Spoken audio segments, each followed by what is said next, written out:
The Scream Kings are in no way responsible for any encounters with the paranormal, extraterrestrial abductions, eldritch insanity, hauntings, curses, hexes, demonic possessions, cryptozoological sightings, or any loss of sleep that results from listening to this podcast.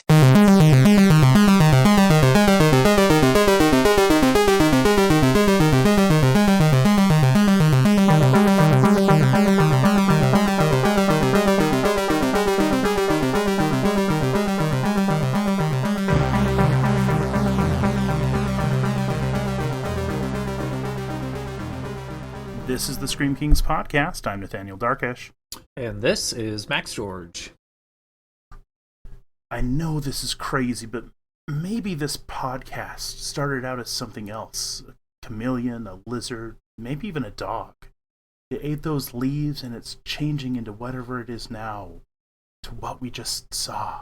Today, we have a very special guest on the show. Jordan, would you mind introducing yourself a little bit for the lovely listeners at home? Yes, hello, lovely listeners. I am Jordan Morris, a writer and podcaster of a variety of projects, including the upcoming Archie Horror anthology, Pop's Chocolate Shop of Horrors, in your local comic book store, Woo-hoo! March 22nd.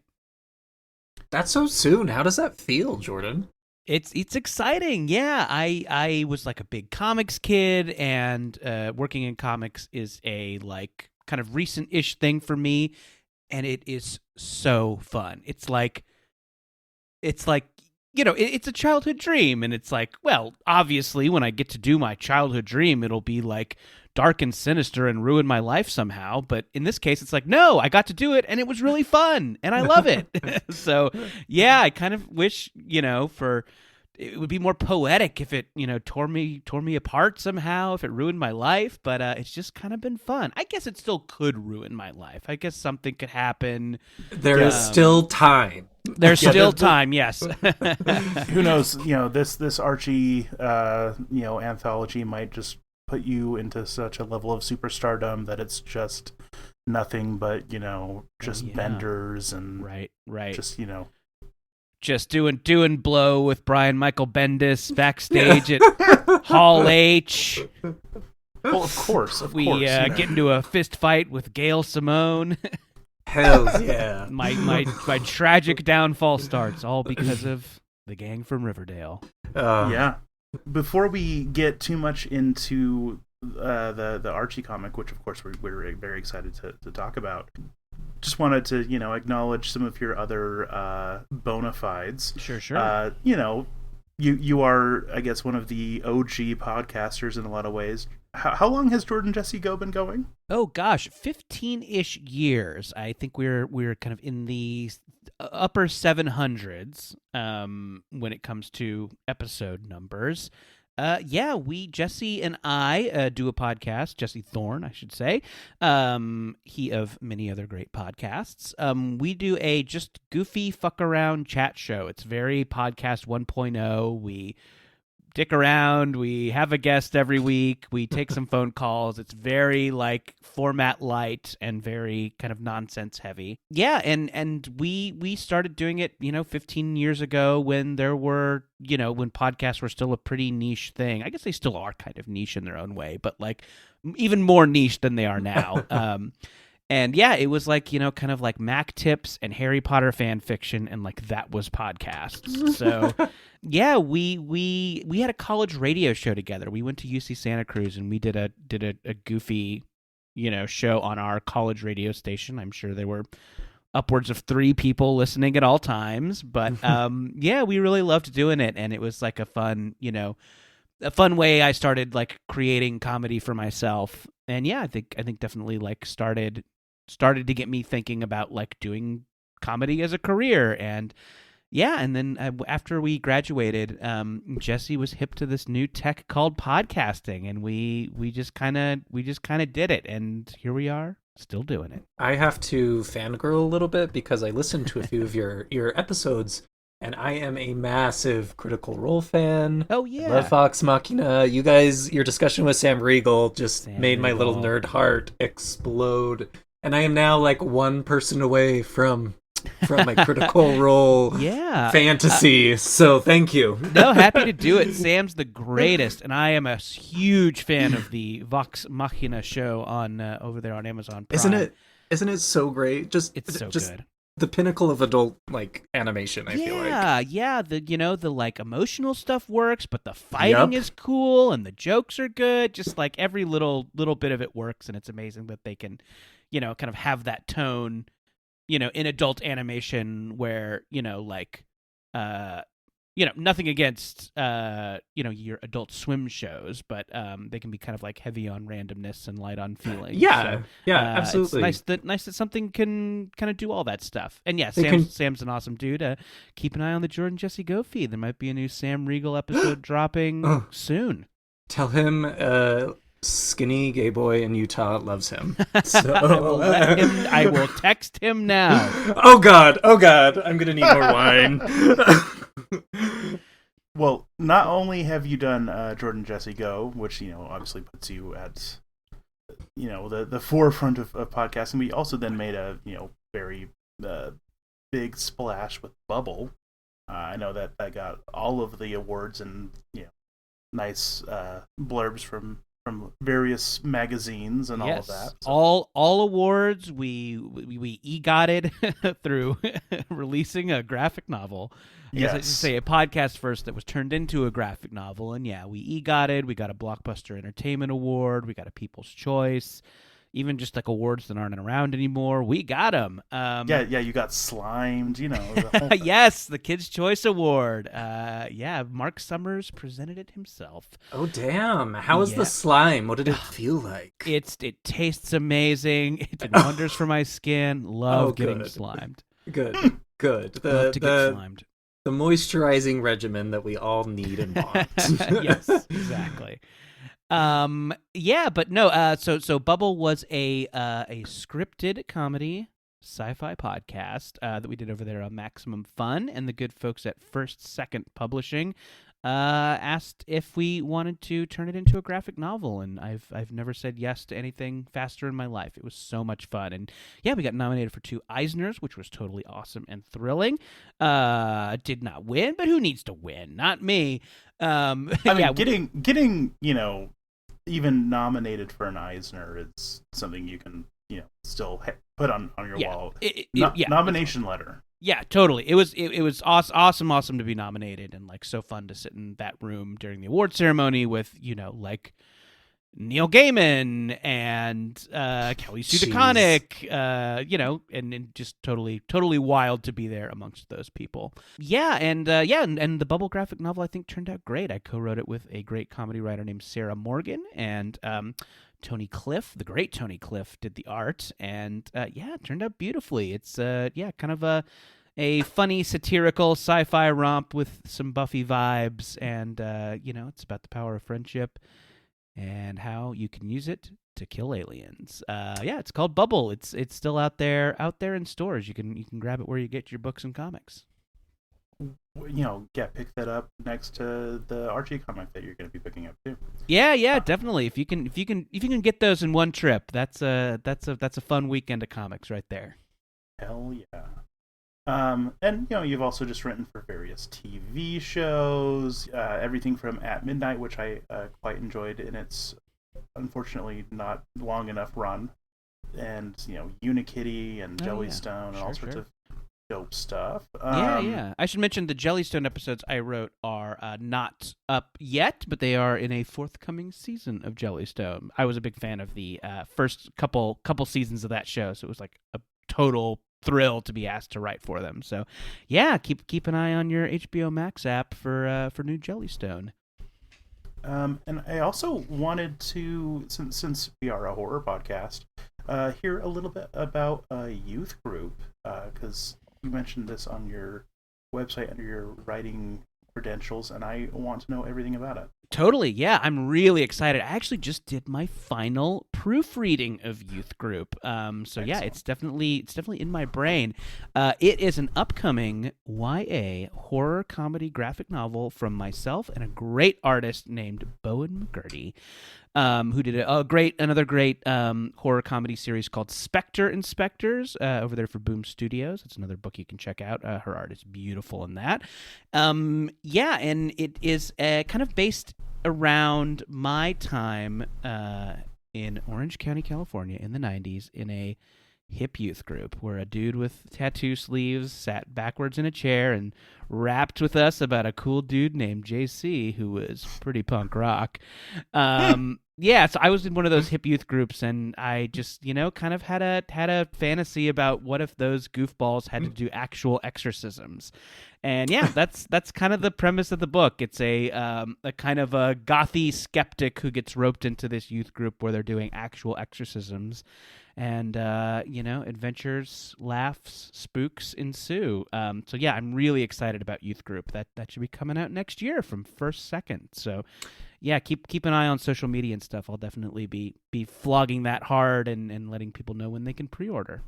Well, we might have to have you back because that is exactly like all of our favorite things. Oh, good. Yeah. I hope it. I hope it speaks to people. I'm really proud of it. The doing the final proofread, which is such a thrill. I think it's turning out so good, and Bowen is a goddamn genius. Her work is so beautiful. So yeah, definitely check out the work of Bowen McGurdy and get pumped for Youth Group. Honestly, you had me at hip youth group, but then you talked about possession, and I mean, then I'm sold. So yeah. So who doesn't want a group of spunky tweens, exercising Beelzebub? I think everybody wants that. We do. Before we dive into the Archie Horror comic, which I keep teasing and alluding to that we'll get to it, we will, I promise. I did just want to hear a little bit about you as like a fan of horror. What is your favorite horror movie or piece of media? It doesn't have to be a movie. And also, what is a piece of horror that has scared you the most, Jordan?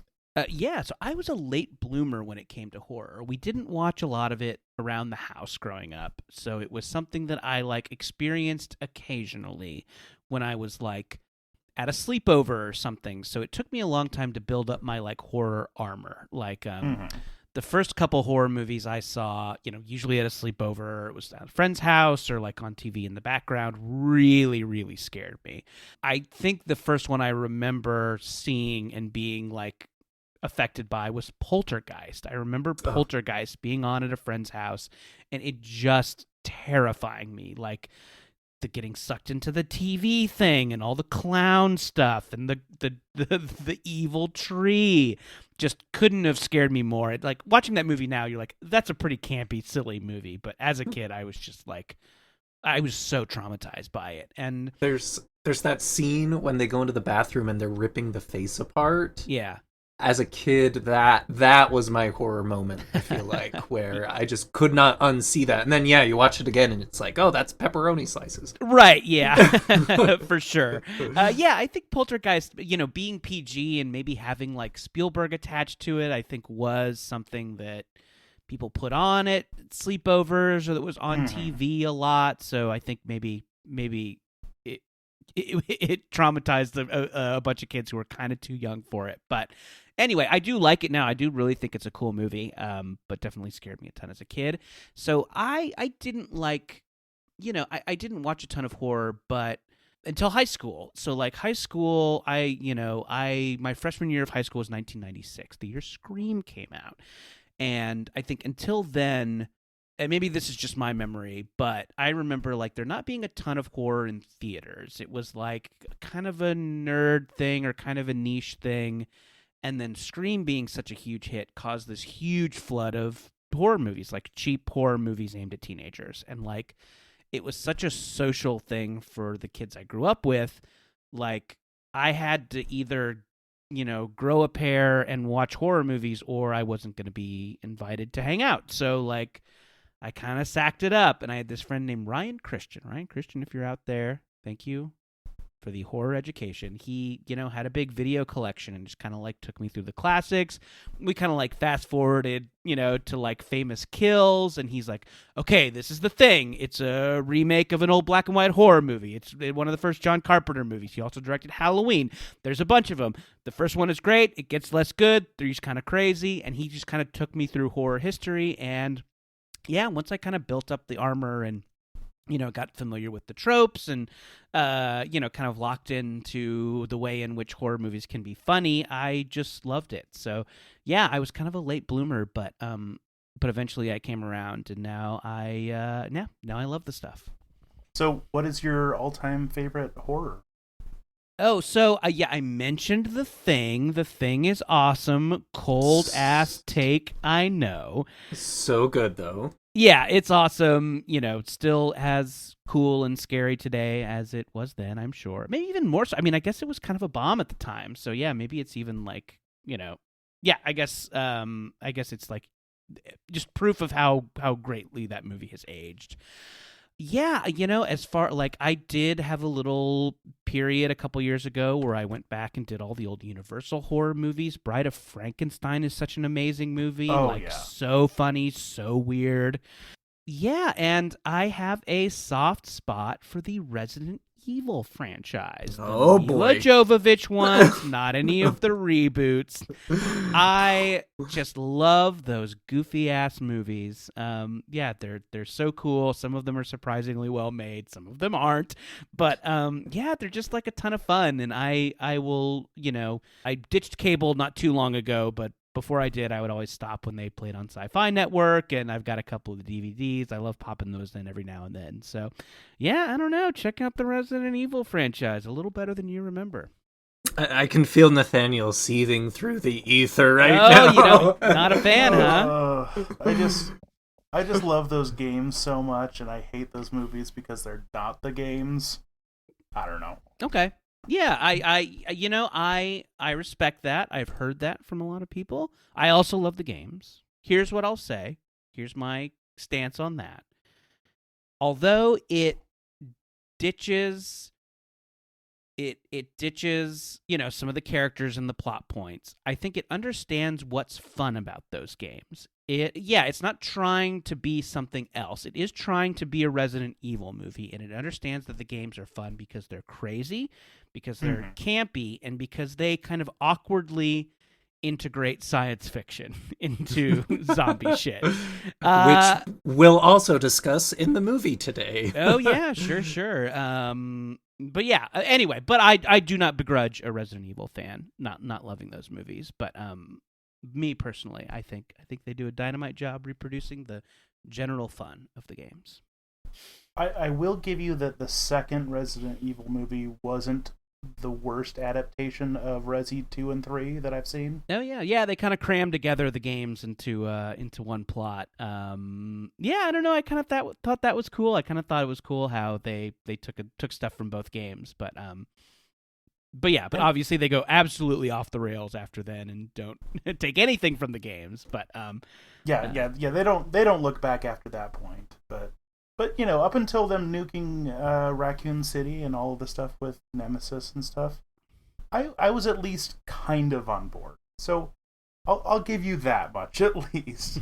but yeah, like they're very fun movies, though I think I would probably want to watch them more in a I don't know, mystery science theater kind of setting. You know what? I think they're great for that. I think you can dick on those movies with the room full of friends, and that they're a ton of fun. So I'm with you on that. Well, shifting gears, because obviously Resident Evil movies aren't going to be this. So what's the scariest horror for you? Oh, let's see. Okay, I saw the trailer for that movie Skinamarink. I have not seen the movie because I know it will fuck me up, because to me, the scariest thing is a long shot of a dark hallway. Ooh, okay. I get that. Like, domestic stuff fucks me up. Like, Hereditary really messed me up. Agreed. Yeah, anything that's just, like, in a dark house that looks like it could kind of be your house. For sure. Yeah. So I think that stuff really messes with me. Barbarian really messed with me. Yeah, and that movie, before it gets bonkers is just like long shots of dark hallways Yeah. and, like shadows that could be a guy but also might not be. It's kind of that like quiet, eerie, domestic stuff that really like gets to me. I always tell people that I'm very terrified of goats because that's true. They Yeah. freak me the hell out. Okay, I'm listening. But I'm adding hallways to my list of phobias because that's fucking hate it's 'em. such a good point. I used to work nights at a hotel, and sometimes Oh, yeah. staring down those long halls, you never Yeah. know what's going to be at the end of the hall or what's going to turn the corner. Or... Yeah. Ugh. Yeah. I mean, think about like the hallway shots in horror history, like The Shining. Yeah. Exorcist 3 has that fucking long ass hallway shot that's like so scary. Mhm. I mean, nothing else about Exorcist 3 is any good, but that one shot is kind of amazing. that part is I'm terrifying. Wrong. Maybe I'm wrong about that. Maybe there's some other good things in Exorcist 3. Anyway, that's not the movie we're talking about. But yes, I think that's the stuff that really gets me. All right, well, Nathaniel, do you want to kind of dive into your Archie madness? You are so excited. Well, so I'm very excited to hear about you writing, for Archie Horror comics because, as I mentioned a little bit before we started recording, I just like Archie is like this weird gap in my like nerd pop culture knowledge. Like, I read so many comics, but I've never really picked up Archie. Like the closest I've come is I read some of the more recent Sabrina comics, which were so messed up. Yeah.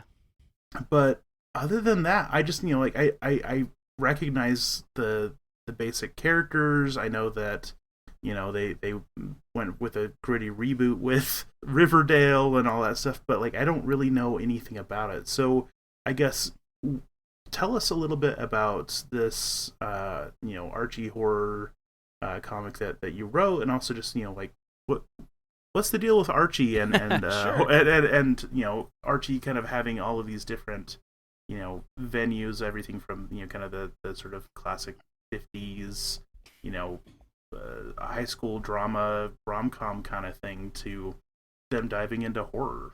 Yeah, so I read a lot of Archie as a kid because my mom loved Archie. It's, obviously it's been around since the 30s, so like it is something our parents, probably read, and my mom certainly did. So we had Archie comics. It was something you kind of like got at the grocery store when you were good, or if you were being bad, they needed something to shut you up, so they just grabbed an Archie. And those like original comics, they were comedies. They were kind of little gag strips and didn't have a ton of continuity and were just kind of like funny, colorful adventures with a fun cast of characters, Betty, Veronica, Archie, Jughead, of course, and then, Josie and the Pussycats, Sabrina, and kind of all those related characters. And just like it's the line has just kind of been growing and changing with the times. I think they're really smart about what they do with those characters. They still like produce those like, funny, colorful, light, gag-heavy comics and have, like, new characters kind of coming in and out of those. But also, obviously Riverdale is such a huge show, so they have comics based in the Riverdale universe. And then they also have the Archie Horror line, which just takes those characters and puts them into these, like, kind of fucked up horror scenarios. Yeah, they had a big hit with this series called Afterlife with Archie, which was zombies, and a series called The Jughead the Hunger, where Jughead was a werewolf, but are great comics that I would recommend to anyone. So yeah, the Archie folks are just kind of cool with like playing fast and loose with continuity stuff. They don't really care who dies. They can just come back in the next issue. It's fine. And yeah, I think they're just like such funny, enduring, memorable characters that you can put them into all these wacky situations and the characters shine through. They're so much fun to write for. They all have such clear like personalities, and what makes them funny is so clear. So yeah, the stuff I'm doing with Archie Horror, I'm trying to make horrific, but also kind of try and keep some of the like gag spirit of the original comics and make sure that you're still laughing even when you're screaming. I don't think we've actually said what this special Archie Horror special is called. Oh yes, thank you for prompting me. It is called Pop's Chocolate Shop of Horrors. It is 3 spooky tales set at the famous diner that you know and love from the town of Riverdale. It was really fun to do. That was kind of just the prompt, was like, we want some spooky stuff set in the diner, and that's kind of like how I started pitching. So it's really cool. They got a really cool team of artists and writers to contribute to this one. Lots of beautiful covers out there. It's out March 22nd, and if you are listening to this before then, give your local comic book store a call and have them pre-order it. That's really helpful for comics. As comics readers know, those pre-orders are big for books. So if you have a favorite shop, throw in a pre-order. I think you're gonna love it. Can you tease at all what the gist of what your story is about? Or? Oh, sure. I did it with a great artist named Liana Congas. You know their work if you read a bunch of the Archie books, and they've done some great covers for Star Trek, and there is they have a great creator-owned series out now called Know Your Station that is like a slasher in space. Yeah, they were super fun to work with. We did a story called Soylent Teen, where Betty, Riverdale's favorite Type A nerd, leaves her phone behind at Pop's Diner, and she goes back in the middle of the night to get it and finds something that will shock her, turn her stomach, and maybe even make her a little curious about the taste of human flesh. That's Soylent Teen, part of Pop's Chocolate Shop of Horrors from Archie Comics, March 22nd. How was that? Scandalo. Wait, are you saying that Soylent Teen is people? I don't know. I don't know what I'm saying. You gotta buy We're gonna I don't know. We're gonna have to read. I don't know. Why would I say something like that? I don't know. Yeah, I don't have no idea what you would ever be referencing from that title. I still have not seen that movie. I have not seen Soylent Green. I just kind of know the twist and thought it is wild. Yeah. Anyway, I gotta watch it. At this point, I have no excuse to not watch it. So. Same. That one's been on the list forever. I've seen 800 parodies, but I've never actually seen it. It's weird knowing the twist. It's weird when like the twist is the famous thing. You're like, oh, well, what's the rest of this movie about? Anyway. Yeah, I've heard that twist comes pretty early in the movie too, which is interesting. It does, yeah. It's a very bizarre kind of dystopian type of a film. I don't know. You guys should watch it. It's a horror classic. I watched Omega Man last year, which is another Charlton Heston dystopia movie. I was into Omega Man, so it kind of made me think I would like Soylent Green, but I don't know why I still haven't put it on. See, I think Omega Man is the worst version of I Am Legend, but yeah? But I have my opinions. It's so wacky. It's so 70s. Oh yeah, it's 70s-rific, but I mean, there's another version of I Am Legend that was Vincent Price, in the 1950s, black and white, and if you give me Vincent Price as an option, that is going to be my one. Yeah. No, you can't beat him. I'm not suggesting that Charlton Heston holds a candle to the great Vincent Price, but yeah, no, I should see that. I should see that version. That sounds like a hoot. Yeah, it's called The Last Man on Earth, and you can get it like free online on the Internet Archive. So. Oh, nice, awesome. It's fantastic. And actually really close to the book, unlike the other two movies. We're also talking today, dear listeners, about a film from 1997 called The Relic. Come out, wherever you are. Any idea about a weapon? Something big. The board is hosting a gala preview here tomorrow night. It would be a disaster for us if we had to postpone. We may have somebody on our hands who makes Jeffrey Dahmer look like a Cub Scout. You have to let the gala go on. Something's wrong. Quick details. It was directed by Peter Hyams. The script was written by Amy Jones, John Raffo, Rick Jaffa, and Amanda Silver, based on the novel Relic by Douglas Preston and Lincoln Child. That is a whole bunch of names for one movie. And the script is great. I think we can all agree that all of those people made the pooled script. their talents and made one of the greatest scripts of all time. Uh-huh. No problems or notes whatsoever. It was a movie we watched. Sure was. Well, since you suggested it, do you mind giving us a very brief rundown on what the Relic is about? Sure, and sorry for suggesting it. This is a movie I had fond memories of seeing in the theaters, and was like, the Relic. I always kind of meant to rewatch it. I kind of remember it having a cool monster, which it does. Yeah, spoiler alert for my review. I don't think it held up great on the rewatch. But it's a fun movie. Yeah, I sure. think we need to give it some credit. Like it's that quintessential 90s vibe, right? Oh, it is 90s riffing. No kidding. Maybe it doesn't age that great, but I had fun watching it. Like the script is silly, but I've seen worse. Yeah, it's not without fun. It has its fun moments, and we can get into those. But yeah, just a general synopsis.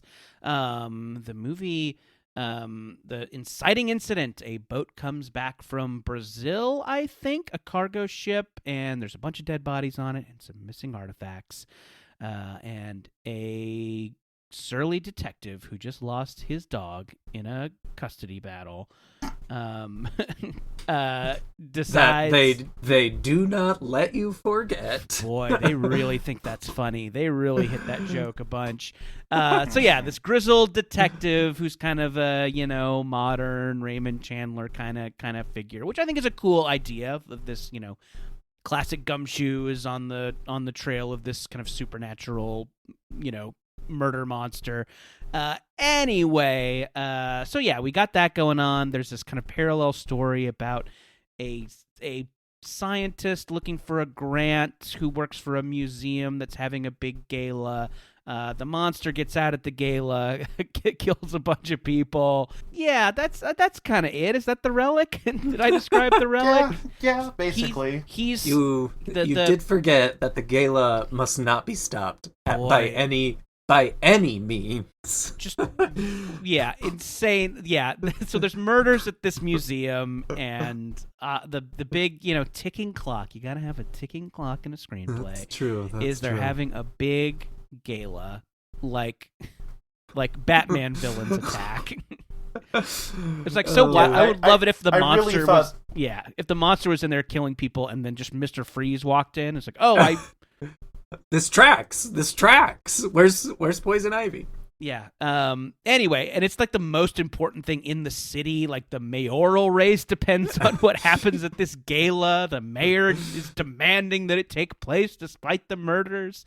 It's a great time. Yeah. Anyway, so yeah, it has a lot of like silly, campy fun, and a really cool monster from Stan Winston. The monster, it's practical sometimes and CGI others. The CGI is very not great, bad. But the monster design is very cool. It's this kind of mutant that's a hybrid of a lot of different strands of DNA we find. So it's a little reptile, it's a little mammal, it's a little human. So it's a very like cool monster. If you Google Relic monster, you can see it without having to watch the movie.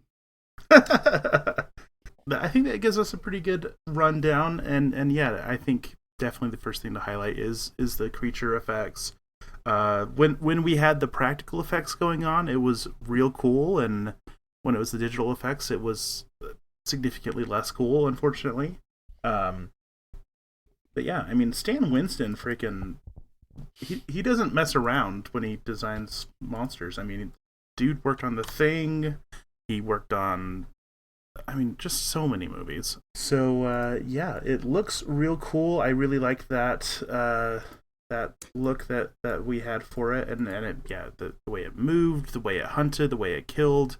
Always entertaining at the very least, even though it seemed to have this weird proclivity to just rip people's heads off and do nothing else. Things we like about the movie. I love the premise that this monster needs to eat a certain part of the human brain to survive. So I am a neuroscientist by training. Well, My degree's you were probably loving this then. I mean, yes. To be clear, I'm not a neuroscientist. My degree's in neurology. But the hypothalamus is just this very specific and small part of the brain. The fact that this creature was able to just like pinpoint that and extract it was just... my favorite line from the entire movie was... Oh, I wrote it down. Where is it? What's he doing? Starting a hypothalamus collection? That is a good line. Yeah, the monster great. will remove the head and then remove the brain and eat the hypothalamus, but leave the rest of the brain and head. So it like just dismembers people in the most gruesome way. I do really like that part of the movie. It's so ridiculous. It's so fun. And yeah, just like a great excuse for gore. Yeah, I think that's definitely one of the best things about the movie. Yeah, and I where we're focusing in on kind of what we liked about the film, I think we all have to kind of give credit that it is a fun monster film. Totally. I wrote down in our kind of outline that it gave me a lot of the same vibes that movies like Arachnophobia or even Ghostbusters kind of give, where there's this kind of peril going on and it's this crazy creature and it's set on this 90s backdrop, and there's something almost comforting about that. Maybe that's because we're all kind of millennials. But it's fun. I had not heard of this movie, and so I kind of went into it a little blind, and I was very impressed. Overall, I had a good time. Yeah, I mean, I think, the monster don't show up for a while. True. And true. yeah, and yes, and most of the time when you see him, it is very dark. This is a dark movie, not just in content, but in lighting. This is like new Batman movie dark. It is important episode of Game of Thrones dark. Yes. Yeah, I have like a bright living room, so I like intentionally bought a like slightly more expensive than I was comfortable with TV, just because I knew I have to have one, where you can see in a bright room. And I was like, this fucking movie, why did I even buy this dumb TV? I was mad at the TV. But I think I think it's just a dark ass movie. Yeah, and I do definitely love that format of monster movie. I will say that other than the morgue attendant, who I think we all loved, the characters aren't great. They're kind of mean to each other for no real reason. Everybody's just like a weird dick to each other. And whereas, your Arachnophobias and your Ghostbusters have like those memorable casts and those great performances. For sure. I'm not comparing these against those. Just kind of the energy it was giving off. For sure. Yeah, we could say a lot about the characters. Maybe let's reserve that for when we talk about things we maybe Sure. did not like. Because there's yes. plenty to say. Well, I guess another good thing, the set pieces are really fun. Like the museum, the exhibits, this whole I don't know, the exhibit that they walk through this big mouth thing and all that was pretty cool. Made for some exciting kills, and of course, lots of glass and dramatic things to be broken. Or the lab, behind the scenes made for lots of fun things for the monster to just rip through as though it were paper. Lots of great, cool stuff to get destroyed. That was a lot of fun. I'm sure that the set builders had fun making it really pretty to just get utterly wrecked constantly.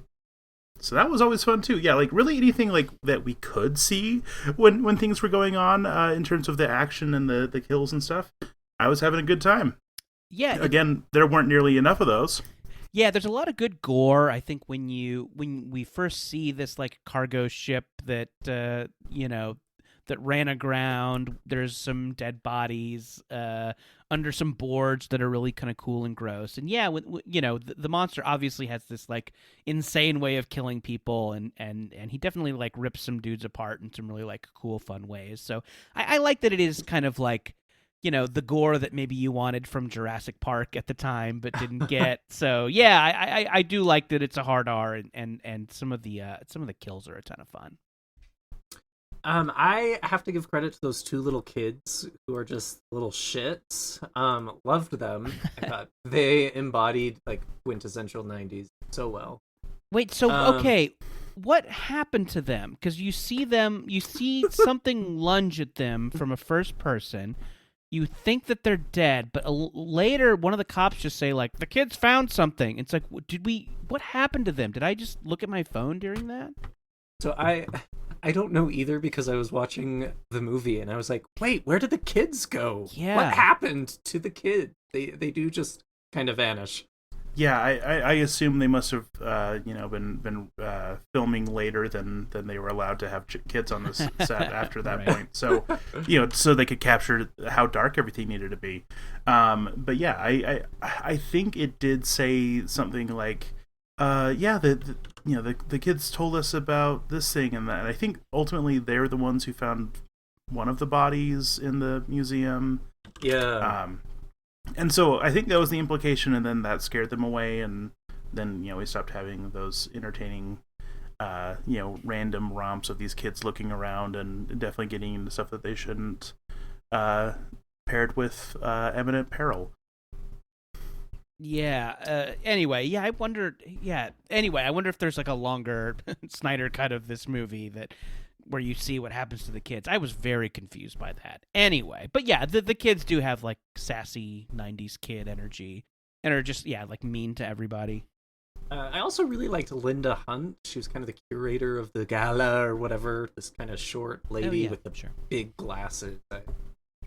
She wasn't like a fully realized character, I don't think. She was a plot device, of course, but I just want to be her when I grow up. I want to give that same like feisty museum curator sass. That's the dream for Max.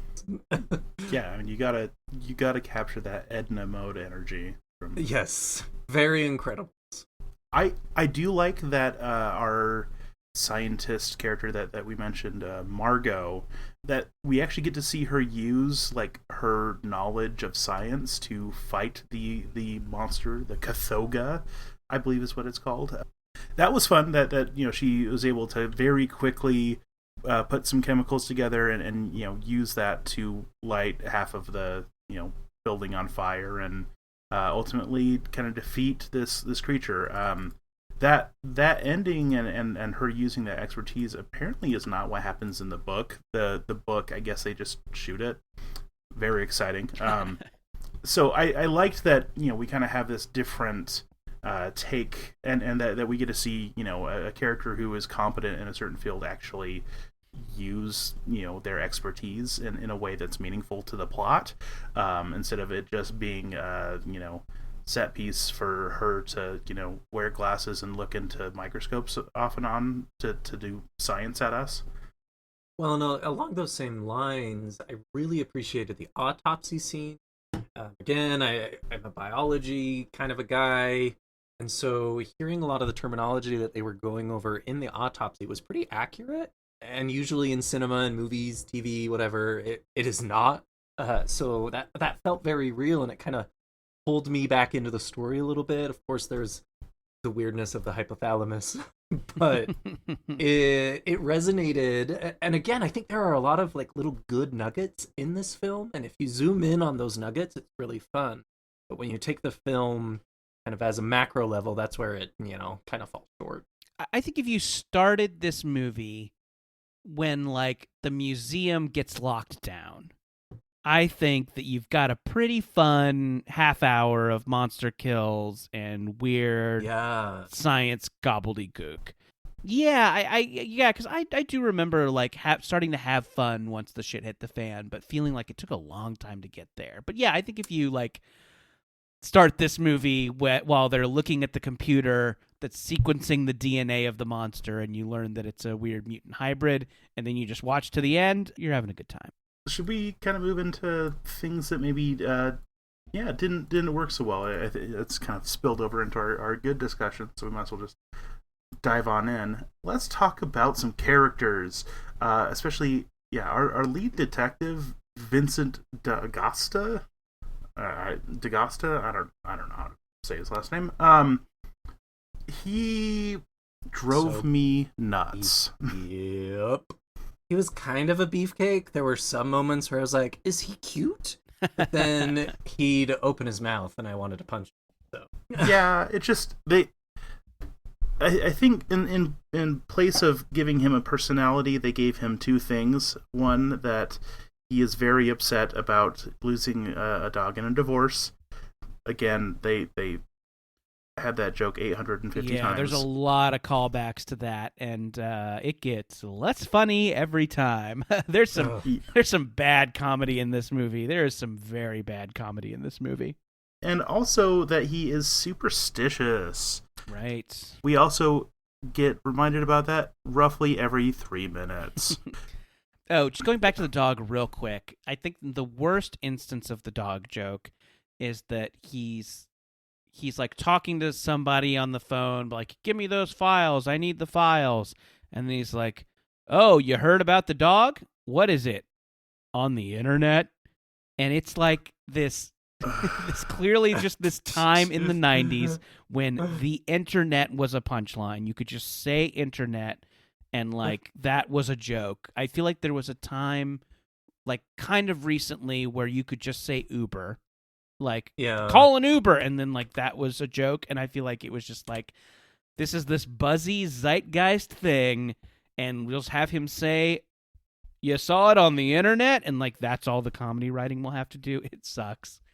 It's kind of like, what did you do? Google it? You know, kind of the same. Yeah, it is. It is kind of that same like lazy, just like put in a buzzword. There's also some like night watchman type guys, and you could tell they're like, okay, these guys are going to get killed, but they need to be talking about something before they get killed. So we'll just like give them a conversation.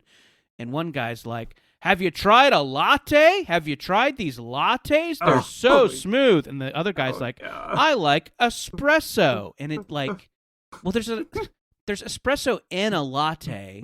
So these guys like disagreeing about it doesn't make a ton of sense. And just like, I could just tell like, latte was a funny word that someone heard. It was a stand-in for like she coffee drink, and they're just like, these guys should be talking about lattes. Everybody's drinking these lattes. It's just like so dumb. Yeah. Like all of the cops that weren't our lead cop were just boneheads. Like every single one of them is has their brains could be carried in a thimble.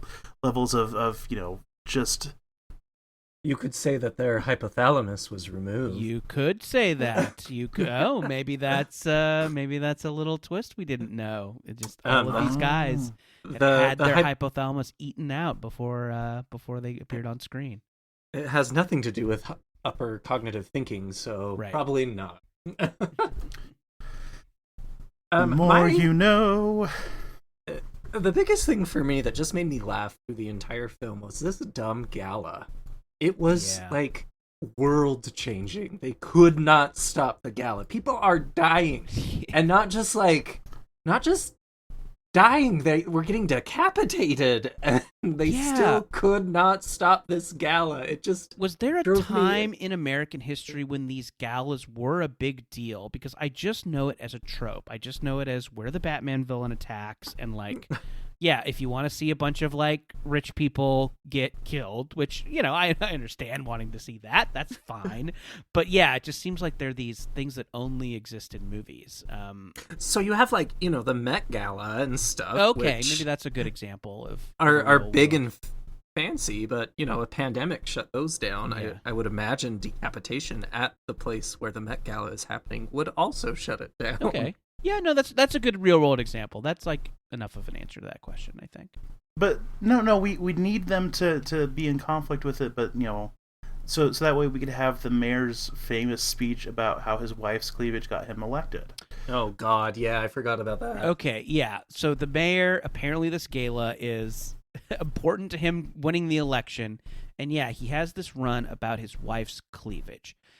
Anyway, this is going to sound pervy. I promise this is just a practical complaint that I have. When we see his wife, she has no cleavage. She doesn't have noticeably, prominent boobs, nor is she showing a lot of cleavage. It's like, I thought that exact same thing, Jordan. When I'm like, yeah, I'm, and they build it up. You're just anticipating, like, an Anna Pamela Nicole Anderson Smith coming in. Yes, a the bosomy babes of our youth. But it's just like so. It's like say that she has long legs, say that she's got a tight butt. Like, don't.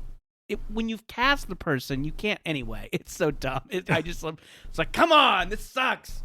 I have seen drag queens with more cleavage than this lady. Yeah. Like, just it was so boring. I don't know. I thought that exact same thing. I was watching this yesterday, and she walks in, and I'm like, well, where the hell is the cleavage? We had like a whole scene dedicated to her boobs. Yeah. Where are they? What happened? Yeah. I know. You can't put the cleavage gun on the mantle if you're not going to let it go off. Right. Yes, exactly. It's Chekhov's boobs. Where did the boobs go? We want to know. Yeah. Can we also talk about like my other least favorite character, Dr. Lee? The grant-stealing, skeezy scientist who constantly schmoozes the rich people at the gala and is just unwatchable. Yeah, he's an example of, like, everybody in this movie is a jerk, and a jerk to everybody else. Like, no one likes each other. And, I don't need this to be Ted Lasso, but, like, it just, like, makes for an unpleasant watch. Like, the comedy is not good, and everyone is mean. And it's just like, who cares if any of these people die? And I know that can be fun sometimes. Like, a White Lotus or whatever. But, like, everybody just sucks so bad. And this guy in particular, like, is just mean to his fellow scientists. But they're mean to him. Like, there's a competition for a grant going on.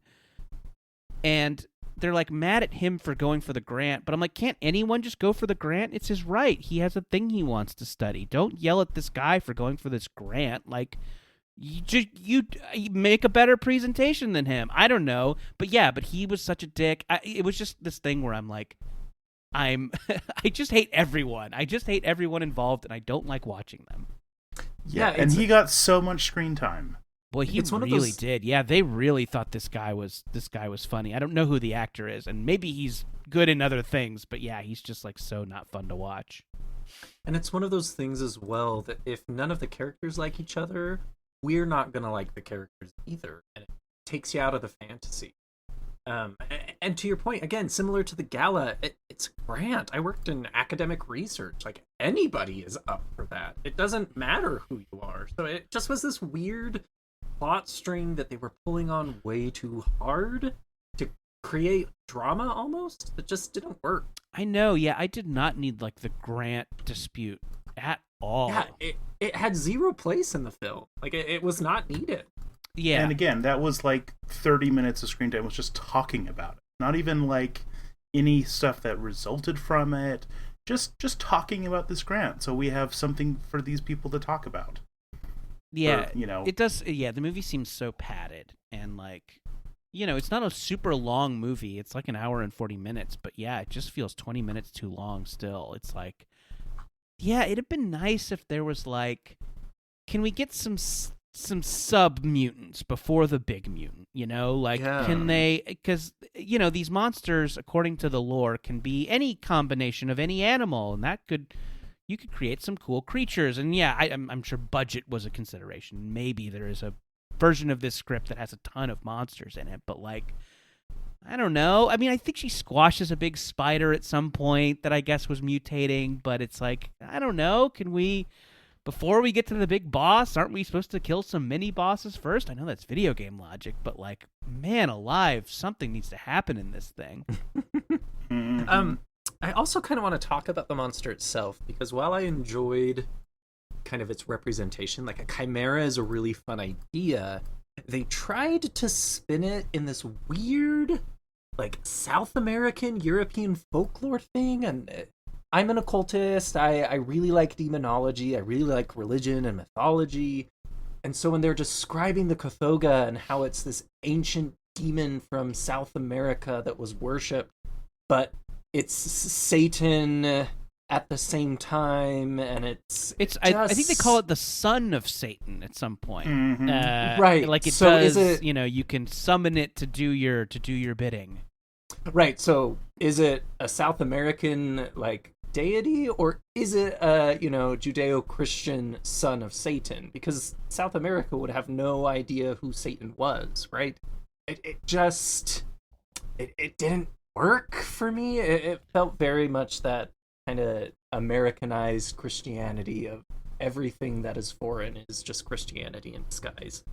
Yeah, I do not know enough to like comment on this, but I suspect this movie is probably pretty xenophobic too. It definitely has like these these kooky foreigners and their wacky mutants. It definitely yeah. Again, I don't know enough about like South American culture or religion to comment on any of this well, but yeah, it does seem like this movie has kind of an icky these foreigners and their monsters are coming to kill us kind of vibe that and isn't too fun. And actually, because I looked a little bit into what was the book like. Is it actually better? It doesn't seem like it's that much better.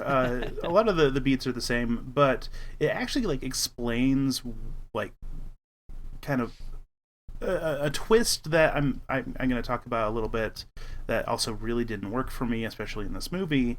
But yeah, there's some like kind of context, I guess, for why this random South American tribe was somehow sending this monster to America, because that's kind of what the twist is, right? Like, we find out that the Cathoga big scary monster was actually this anthropologist we see at the beginning of the movie, who was trying to like prevent the boxes from being sent. We think that he must have died on the ship, but turns out he is the Cathoga. He transformed, and yeah, I kind of like that in theory as a twist. It could have felt like something if that character, the character who transforms, and our hero paleontologist had some history. I think she doesn't like him. She I think generally like says that he's kind of a jerk, or that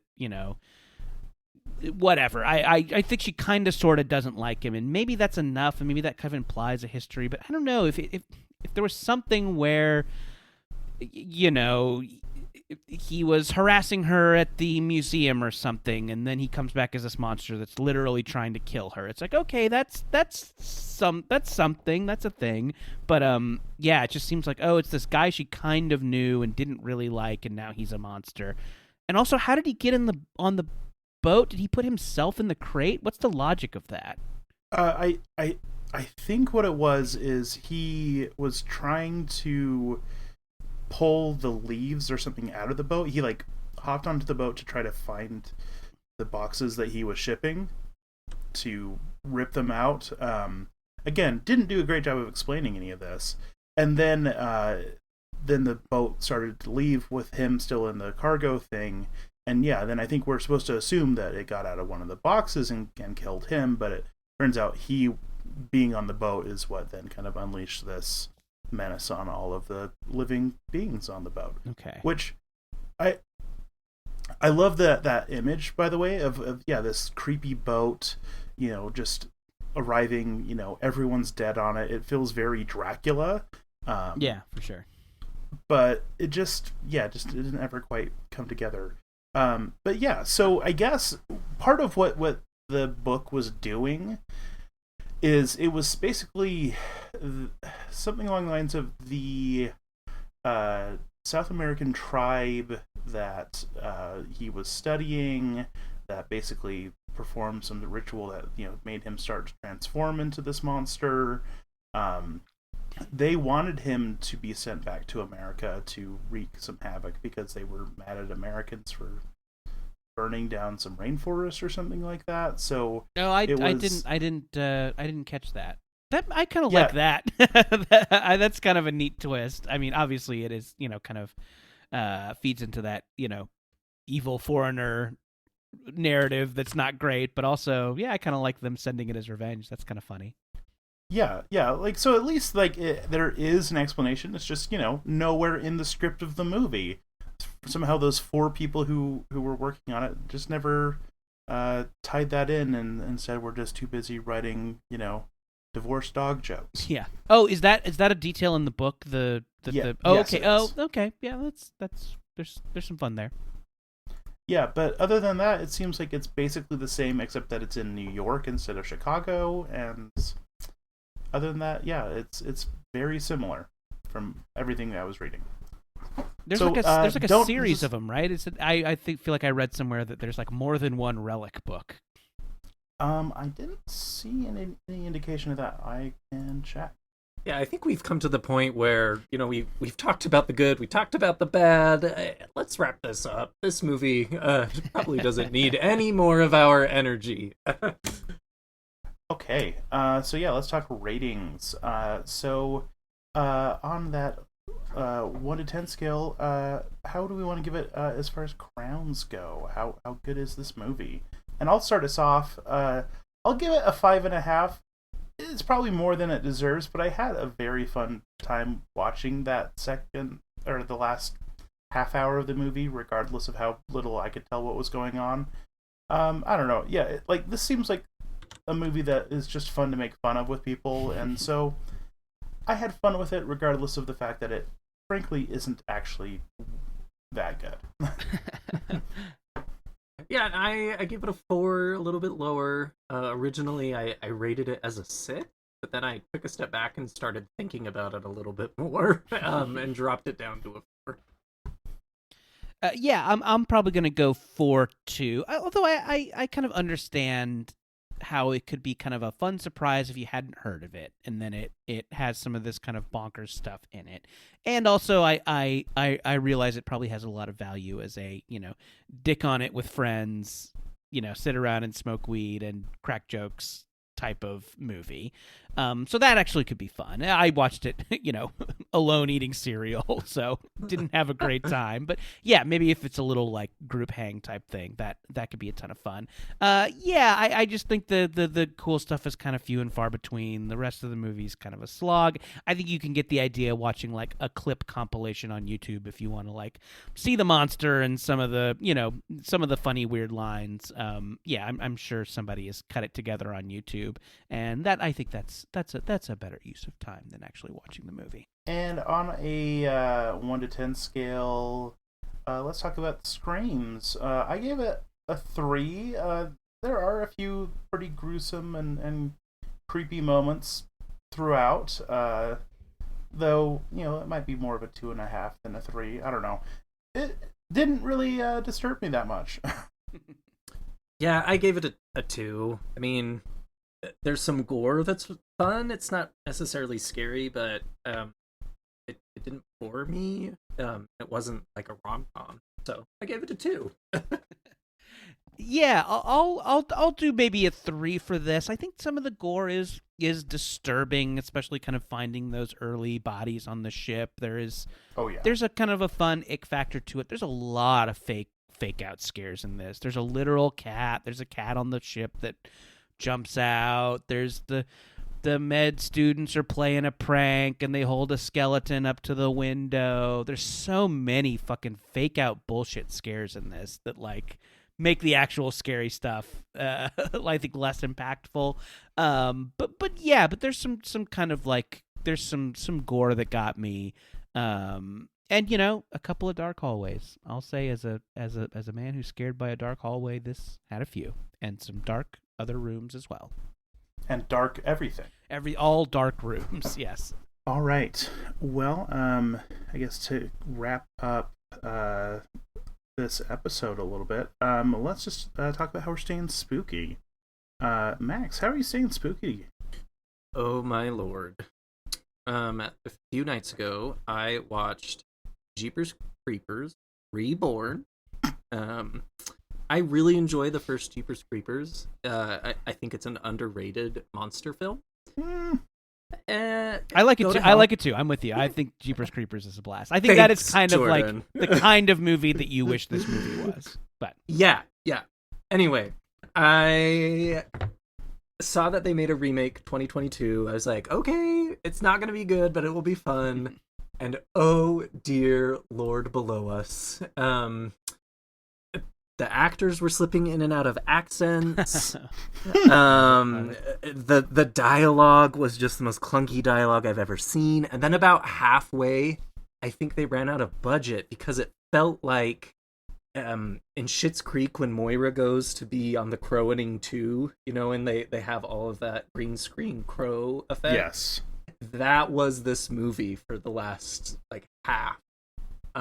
It is so bad, and I paid $7 to rent it, and I just need a cleanse. I need to watch something really good because it was just hot trash. But it was The Creeper, so I guess there's that. Jordan, what are you doing to stay spooky? Yeah, I just finished. Well, I'm late to the party on this, I know, but I just finished the first season of Yellow Jackets, and I thought it was great. If you have not heard of this show, it is a Showtime, so maybe a little harder to watch than your Netflixes and your Hulus, but if you can, really give it a shot. It's a great show. Mega 90s vibes, as it is partially a period piece set in the 90s. Yeah, and it's about a group of teen soccer players who on their way to the big game crash land. They're flying to the big game. They crash land in the mountains, and it's kind of a parallel survival story at that time, and then it shows the ones who made it out as adults and kind of how they're adjusting, and they're kind of dealing with this blackmail plot. So you see the survival stuff that gets pretty fucked up, and then you see their lives after the incident, and it's just super well done. A lot of your 90s faves in there. You got a Christina Ricci. You have a Patricia Arquette. Both of them just given super fun balls out performances, and yeah, some really creepy gore and horror stuff too. It's a lot of fun. Yellow Jackets. So I tried to get into Yellow Jackets, and I made it about halfway through the first season, and I just wasn't resonating with any of it. I thought it was just really slow. Does it kind of turn a corner? Should I give it another go? I mean, I think if you weren't into, I think you gave it a chance, it sounds like. And I think you're right to say that it's slow. It's definitely got that prestige TV problem of being a little padded out. Maybe it should have been 8 episodes and it's 10 episodes. Yeah, I mean, I think you got a pretty good idea of what it was. I think if it's not for you, it's probably just not for you. Gotcha. But yeah, I was really digging it. I'm excited for the next season, which I think is coming up soon. Yeah, I've only watched, I think, 1 episode so far, and then my Showtime trial ran out. So, yeah, I really dug it so far. So I will definitely finish that season and, dive in some more. Well, I have been staying spooky lately as well by getting back into Hellblazer comics. Always really enjoyed me some Hellblazer with John Constantine and his snarkiness and sarcasm and all of the deeply messed up stuff in those comics. But I just kind of picked and just picked up random books from the library or whatever, and so I just decided I'm just going to read through it all the way through. I don't know, 5 or 6 volumes in right now, and it's fantastic and very messed up. So if you haven't read Hellblazer, but maybe you've seen any of the Constantine, the Keanu Reeves movie, or the tragically short-lived NBC series, or even watched Sandman and then saw Joanna Constantine or whatever, definitely worthwhile. I really like Hellblazer. And awesome. I will say it's a lot better back when it was like just a Vertigo title before they kind of started incorporating him into the DC universe. He's great, but they don't necessarily know what to do with him, I think, in a lot of the newer comics, unfortunately. Yeah, Hellblazer. All right. Well, before we let you go, Jordan, where can people find you online? What any final plugs, pitches, anything like that for the good people? Yeah, the chat podcast I mentioned, Jordan Jesse Go. That's at MaximumFun.org or wherever you get your podcasts.